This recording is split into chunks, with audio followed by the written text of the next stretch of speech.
Warahmatullahi wabarakatuh. Alhamdulillah, assalatu wassalamu ala rasulillah, la nabiyya ba'dah. Allahumma salli ala Sayyidina Muhammad wa ala ali Sayyidina Muhammad. Yang saya muliakan seluruh mahasiswa PKI IAIN Surakarta, utamanya yang mengambil mata kuliah pengembangan pribadi konselor. Pada pagi hari ini saya akan membahas secara online tentang pengembangan pribadi konselor melalui sholat. Sebelumnya, biar forum ini ada manfaat dan barokahnya, marilah kita awali perkuliahan ini dengan bacaan Ummul Kitab ala hadhihin niyah wa kullin niyah as-sholihah.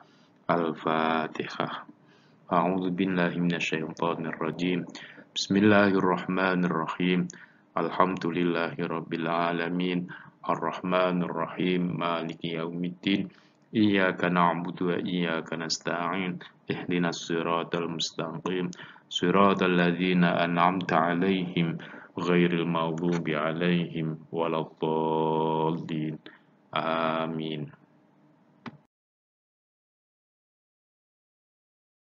Dar merefresh ingatan kita terkait dengan sejarah sholat, yakni pada waktu itu ya ada 1 tahun yang oleh para sejarawan Islam disebut dengan Amul Husni, tahun duka cita. Kenapa disebut tahun duka cita? Karena pada waktu itu istri tercinta Rasulullah, Khadijatul Kubra, meninggal dunia, dan juga pamannya, yakni Abu Thalib, ayah dari sahabat Ali karamallahu wajhah. 2 orang penopang dakwah Rasulullah meninggal dan Rasulullah bersedih. Maka tadi saya katakan para sejarawan Islam menyebutnya dengan Amul Husni. Lalu Allah menghibur Rasulullah dengan peristiwa Isra wal Mi'raj.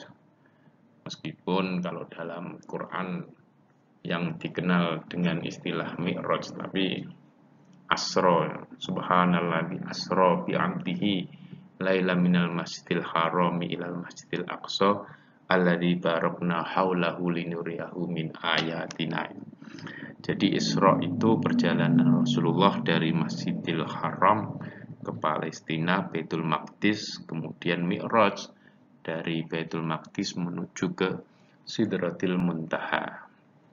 Ini dalam rangka akan mendapatkan kado indah, yakni sholat 5 waktu yang bernilai 50 kebaikan. Kenapa? Karena di dalam konsensus agama Islam umat Rasulullah, man ja'a bil hasanati falahu asru amsalihha. Siapa yang melakukan 1 kebaikan, maka Allah akan membalas asru amsalihha.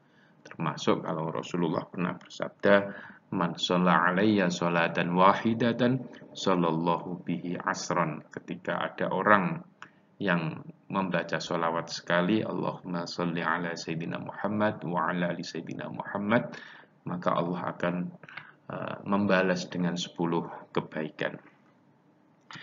Kemudian jumlah rakaatnya adalah 17, duhur 4, asar 4, maghrib 3, isya 4, subuh 2, ada 17 rakaat.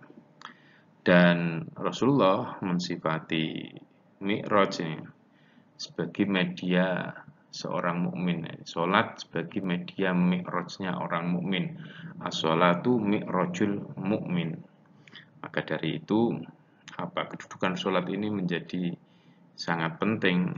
Bahkan Rasul juga menegaskan as-sholatu imaduddin. Salat itu adalah tiangnya agama.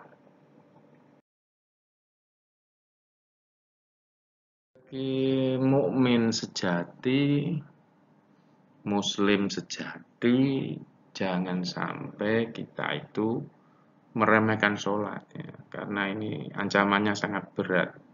Tadi saya kutipkan hadis Rasul, as-sholatu imaduddin, sholat itu tiangnya agama. Maka jangan sampai kita meremehkan sholat. Allah berfirman dalam Quran surat Al-Ma'un ayat 4 sampai dan 5, fawailul lil musallin alladzina hum an sholatihim sahun.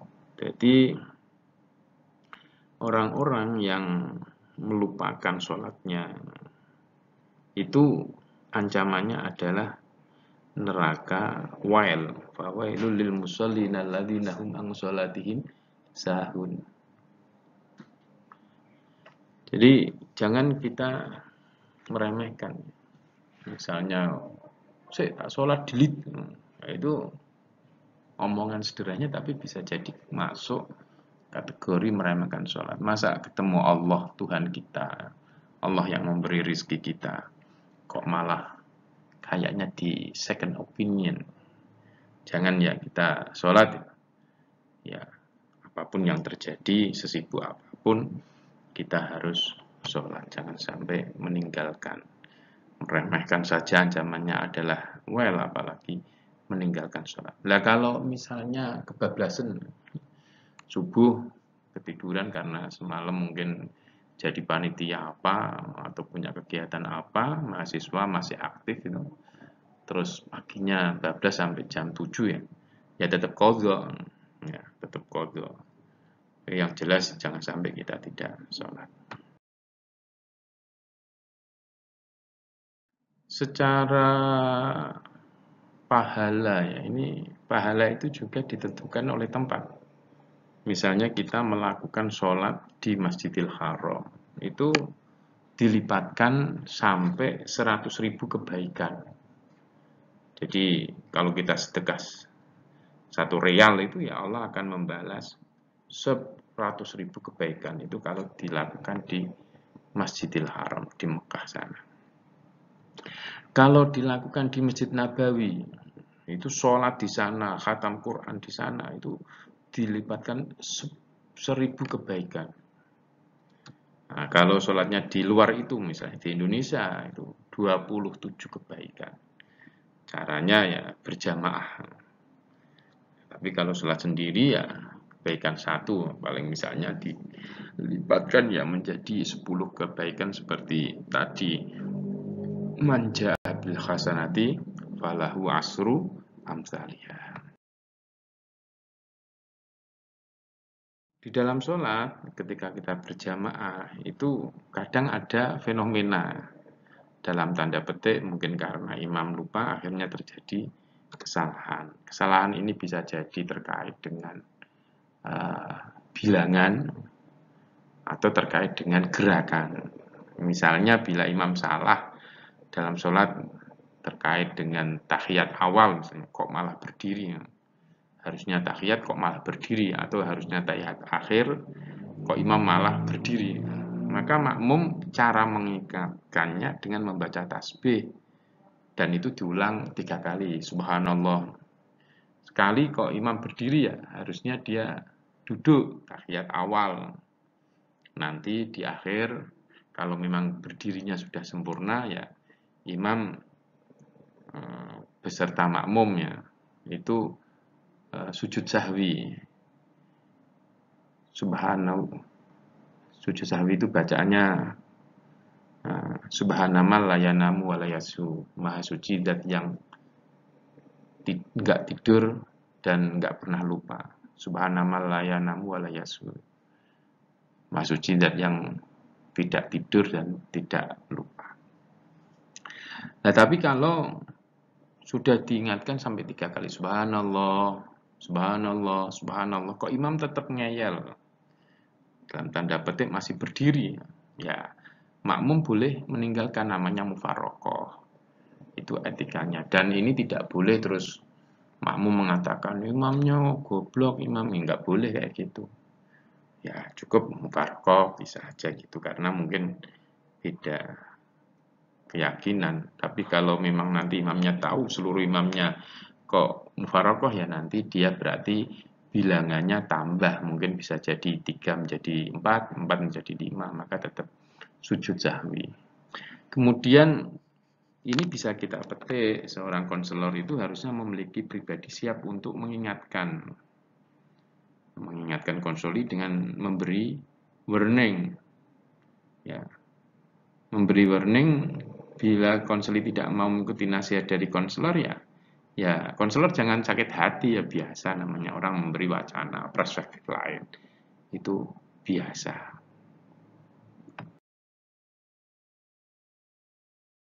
Kisah sholatnya Rasulullah ketika Rasulullah lupa. Jadi suatu hari Rasulullah sholat duhur yang biasanya 4 rakaat, kali ini Rasulullah sholatnya itu 2 rakaat. Lalu ada sahabat yang bertanya, ya Rasulullah, apakah ada syariat baru di mana sholat duhur hanya 2 rakaat? Rasulullah menjawab tidak. Artinya sholat duhur tetap 4 rakaat. Lalu sahabat bertanya, kalau tidak, mengapa Rasulullah sholat duhur hanya 2 rakaat? Lalu Rasulullah mengajak para sahabatnya untuk menambah 2 rakaat sebelum salam. Rasul melakukan sujud sahwi. Jadi kalau seandainya suatu ketika kita itu salah dalam sholat karena lupa, ya sudah, kita tambah bilangannya dan tidak perlu diperpanjang. Itu hikmah bagi seorang konselor atau kita untuk mengobati diri kita, ya kalau salah ya kita istighfar dan tidak usah mengulangi perbuatan itu lagi. Renungan untuk pengembangan pribadi konselor. Yang pertama, kadang masalah ya, bukan untuk diselesaikan, memang sulit orang keloro-loro hati ini. Karena memang sulit untuk menyelesaikannya, maka biarlah waktu yang menyelesaikan. Artinya lama-lama hati, ya, kalau mau sadar bahwa mengingat orang yang membuat dirinya sakit, mengingat peristiwa yang membuat diri kita ini trauma, ya, itu justru malah membuat hati dan pikiran kita sakit atau susah. Ya seiring waktu nanti berharap Allah yang akan menyembuhkan, makanya yang diingat adalah zikrullah, Allah, atau subhanallah, alhamdulillah, Allahu akbar, la ilaha illallah, la haula wala quwata illa billah, dan sebagainya. Baca Quran misalnya, khatam berkali-kali, dalam rangka apa? Biar Allah yang mengangkat kekecewaan kita atau sakit hati kita. Jika salah ya diingatkan, kalau tidak mau ya sudah, bisa, misalnya seperti peristiwa sholat tadi. Ya kalau memang sudah nggak bisa cocok, misalnya seperti itu, bisa jadi perpisahan itu juga bagian dari solusi. Salah, ya kalau masih mau ya didoakan agar kembali ke jalan yang benar. Kita ingat Allah saja masih menanti taubatnya orang-orang kafir, ya kita meniru akhlak Allah lah, istilahnya kayak gitu.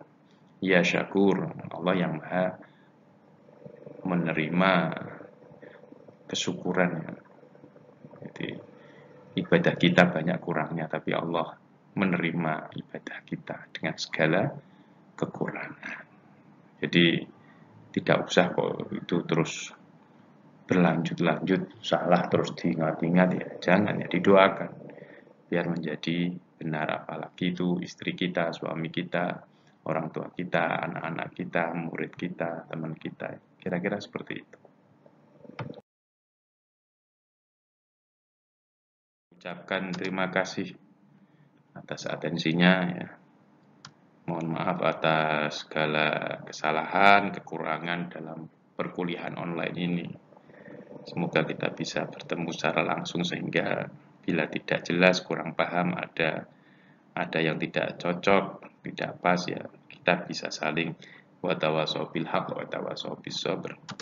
Saya berdoa semoga apa yang kita perbincangkan kali ini ada manfaat dan barokahnya. Dari saya cukup sekian. Walafu wassalamualaikum warahmatullahi wabarakatuh.